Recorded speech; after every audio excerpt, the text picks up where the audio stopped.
आपण निघालेले आहोत प्रयागराज कुंभ तीर्थदर्शनासाठी। तर याच्या अगोदरचा एक व्हिडिओ मी तुम्हाला शेअर केलेला आहे, त्यामध्ये तुम्हाला बेळाघाटचं नर्मदा देवीचं दर्शन करवलं, परत मी मयरच्या शारदा देवीचंही दर्शन करवलेलं आहे। तर तो एक व्हिडिओ शेअर केला। आता आपण समोर निघालेलो आहोत प्रयागराजला।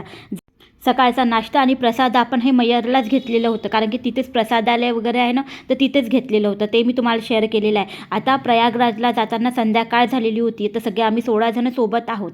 तर सगळ्यांसाठी मग एका धाब्यावर छान अशी गाडी थांबवली आणि थांबवल्यानंतर मग तिथे मस्त आम्ही थालीप्रमाणे जेवण वगैरे केलं आम्ही सगळ्या जणांनी, आणि खरंच खूप टेस्टी जेवण होतं। तर इथे ना प्रयागराजवरून येणारे भरपूर असे आम्हाला भक्तगण मिळत होते, तर त्यांच्याशी आम्ही असंच मी भरपूर विचारपूस केली कसं तुमचं दर्शन वगैरे झालं म्हणून। तर मग आम्ही भरपूर वेळ तिथे जेवण वगैरे केल्यानंतर भरपूर वेळ थांबलो, कारण की आम्हाला रात्रीच अंदर एंट्री करायची होती, 12पर्यंत एंट्री करायची होती आणि जवळच आहे होती इथून प्रयागराज। तर आम्ही थोड्या वेळ 1-1.5-2 तास आम्ही तिथेच थांबलो जेवण वगैरे केल्यानंतर।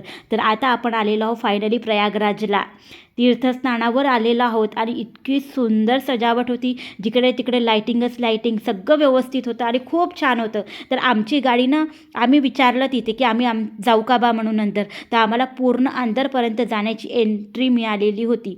आणि परत माझा पुतण्या तिथेच होता 23 नंबर सेक्टरमध्ये। इथे 42 सेक्टर झालेले आहेत, तयार करून ठेवलेले आहेत, आणि प्रत्येक सेक्टरकडे मी पाहत जात होती की इथे हे असेल, इथे ते असेल, इथे नागासाधू असेल। म्हणजे हे सगळं ना वेगळं आहे, सगळं वेगळं आहे।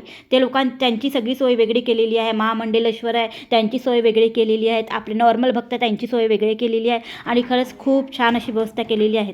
जर तुम्हाला यायचं असेल तर तुम्ही ना छोट्या गाड्यांनीच या, आपल्या जे टवेरा वगैरे असतात, परत स्कॉर्पिओ वगैरे असतात त्याच्यानेच या। मोठ्या आपल्या 16 सीटर किंवा असे बसेस वगैरे आहेत ना, त्याच्याने बिलकुल नको या।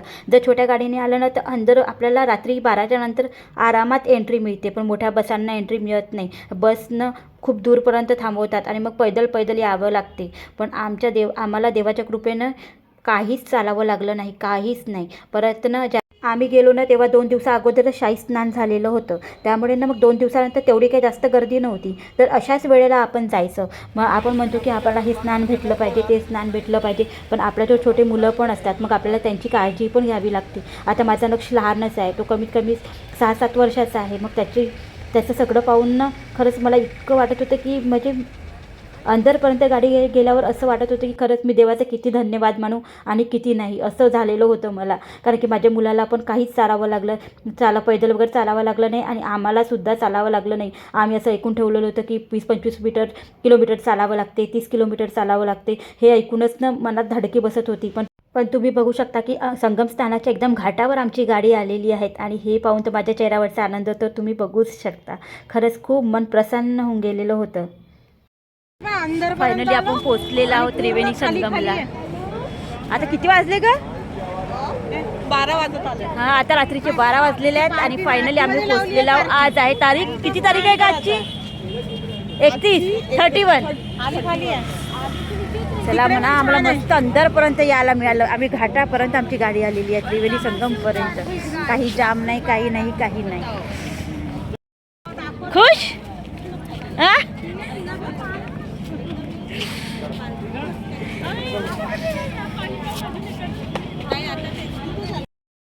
हो, इथेच करायचं।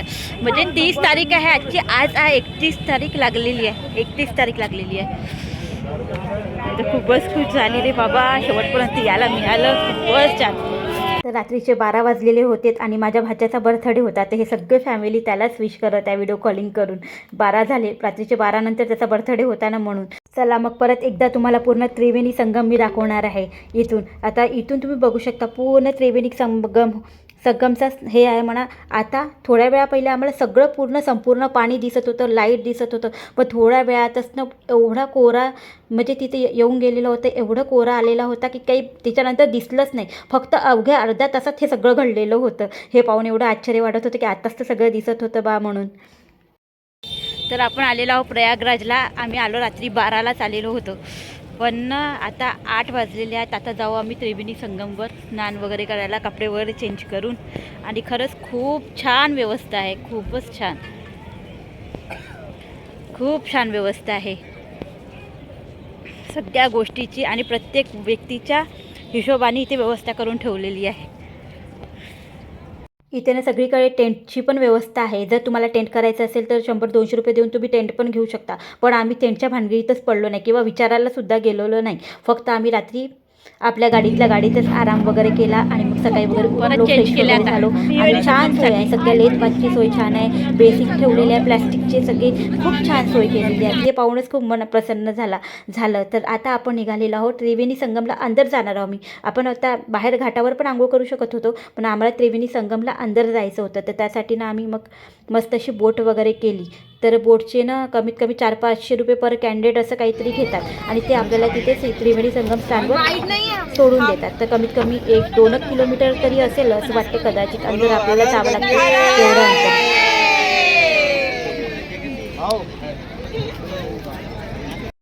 तर आता आपण जात आहोत त्रिवेणी संगमला. तिथे जाताना बघू शकता एवढे सगळ्या बोट आहेत आणि बोटमध्ये भरपूर मंडळी बसलेले होते. कमीत कमी 8-10च्या वर जास्त लोक तर नाही जाऊ देत एका बोटमध्ये, पण भरपूर असे बोट्स होत्या आणि खूप छान वाटत होतं. आणि पक्षी तर इतके सगळे होते तुम्ही बघू शकता. म्हणजे त्यांना आता कदाचित यावेळेस जास्त आहेत असं म्हणतात ते लोक. याच्या अगोदर एवढे काही येत नाही म्हणतात, पण आता कुंभमेळा जेव्हापासून लागलेला आहे तेव्हापासून ह्या पक्षीसुद्धा भरपूर यायला लागलेले आहेत असं त्या भाऊनीच आम्हाला सांगितलेलं होतं. तर मी इथे माझा स्वतःचा मोबाईल वगैरे काही नेलेलं नव्हतं, त्यामुळे मी जास्त काही शूट केलेलं नाही. तर आम्ही आलो आता दर्शन घेऊन आणि मस्त असं स्नान करून भरपूर अशा डुबक्या लावलेल्या आहेत आणि बघू शकता हे मुलांची इच्छा बघू शकता.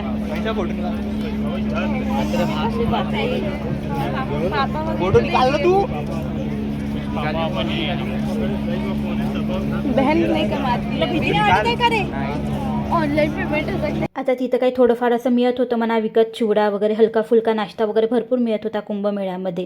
तर त्याच्यानंतर ना आता महाप्रसाद वगैरे सध्या बंद केलेला आहे.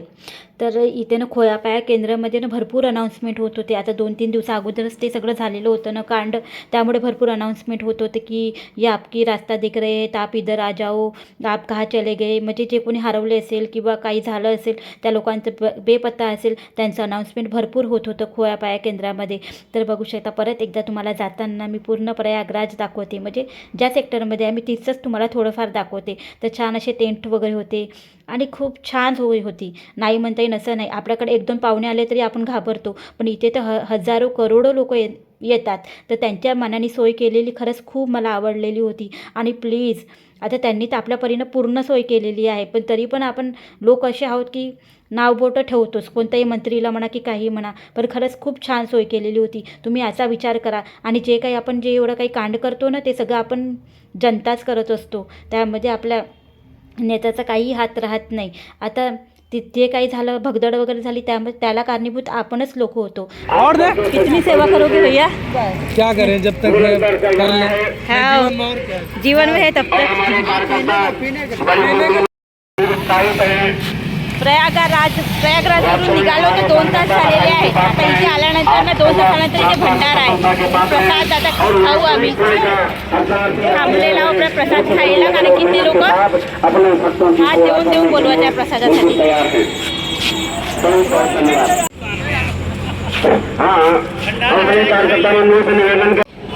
हमारे जो भी भक्तजन आ रहे हैं इस प्रयागराज की पावन धरती पर आज ऑटो लगा पड़ेगा अब. इथून आम्ही जायला निघालेलो आहोत अयोध्याला. तर अयोध्याला जाताना इतकं जाम मिळालं आम्हाला, ट्रॅफिक इतका जाम होतं की खूपच. नुसते 4-5 किलोमीटर निघायला आम्हाला 5-6 घंटे लागलेले आहेत. त्यामुळे ना शूट करण्याला काहीच नव्हतं, तर मी शूट केलेलं नाही. पण ज्या ट्रॅफिक जाममध्ये आम्ही ना सापडलेलो होतो किंवा फसलेलो होतो, तर त्यावेळेस ना लोकांनी इतकी मदत केली यूपीतल्या लोकांनी की काय सांगू. तर कोणी बिस्किट वाटत आहे, तर कोणी पुरी भाजी वाटत आहे. म्हणजे आपल्याला बसल्या सगळ्या आयत्या वस्तू सगळ्या हातात येत होत्या आमच्या. पुलाव, पुरी भाजी, तर लहान मुलांना दूध, बिस्किट. ट्रॅफिक जाममध्ये एवढी सगळी मदत त्या यूपीच्या लोकांनी केलेली होती. आम्हाला कुठेही हालायची गरज पडली नाही. आणि त्यावेळेचं संध्याकाळचं जेवण म्हणा की काही म्हणा आमचं त्या गाडीतच पोट भरून गेलेलं होतं. त्याच्यानंतर मी काही शूट केलेलं नाही. आता हे दुसऱ्या दिवशीच आहे. आम्ही अयोध्यावरून वापस आलो, कारण की आम्हाला तिकडे समोर जायला एंट्रीच मिळालेली नव्हती. कुंभमेळ्यातून अयोध्यासाठी निघालो, पण ना अयोध्याचं काही आम्हाला दर्शन घडलेलं नाही. 4ही बाजूनी सगळे रस्ते जाम होते. तर त्याच्यानंतर आता वापस रिटर्न आलेलो आहोत. तर आता आम्ही चित्रकूट करणार आहोत ना का, चित्रकूट आणि बागेश्वर धाम असे 2 ठिकाणी आम्ही जाणार आहोत. आता अयोध्याचं दर्शन तर आमच्या नशिबात नव्हतं. आता इथे फक्त आणि रात्रभर आम्ही गाडीतच प्रवास केला, 2 रात्र झाली. जाम इतकं जाम होतं की जाममध्ये पण मस्त असा प्रसाद मिळत होता, त्यांच्याकडून खूप काही वस्तू मिळत होत्या. म्हणजे जेवढे भक्तगण जात होते ना, खूप प्रसाद, पाणी, दूधपासून मुलांच्या बिस्किटवर सगळी सोय होती. पण जामच भरपूर होता. पण आता श्रीरामचं दर्शन नाही झालं, होईल नेक्स्ट टाईम. गेलोच अशा वेळेवर तर महाकुंभच्या टाईममध्ये. चला मग भेटते तुम्हाला नंतर. त्यानंतर ना आम्ही रेस्टॉरंट घेतलेलं होतं, तिथंच फ्रेश वगैरे झालो आणि तिथेच जेवण वगैरे ऑर्डर केलं आम्ही सगळ्यांनी. तर खूप छान अशी थाळी, स्पेशल थाळीच आम्ही ऑर्डर केलेली होती आणि जेवणसुद्धा खूप छान होतं. तर इथे आता आम्ही सगळेजण जेवण वगैरे करू आणि कमीत कमी आम्ही 3-3.5 तास इथे घालवलेले आहेत. इथे रेस्ट तर काही झालाच नाही, फक्त थोड्या 3 तासासाठीच आम्ही रूम वगैरे केलेली होती आणि तिथेच मग जेवण वगैरे केल्यानंतर आता आम्ही निघालेलो आहोत चित्रकूटला, जिथे रामजीने आपल्या 11.5 वर्षाचा वनवास घालवलेले आहेत. तर त्या ठिकाणी आपण जाणार आहोत. तर तिचा व्हिडिओ मी तुम्हाला नंतरच्या एका नवीन व्हिडिओमध्ये शेअर करेल. चला मग मैत्रिणींनो, मी तेच व्हिडिओ सेंड करते आणि व्हिडिओ कसा वाटला नक्की सांगा आणि प्रयागराजचं आणि माझं कुंभ दर्शन कसं वाटलं तुम्हाला नक्की सांगा. व्हिडिओ आवडल्यास एक लाईक नक्की करा. भेटते तुम्हाला एका नवीन व्हिडिओसोबत. तोपर्यंत बाय बाय.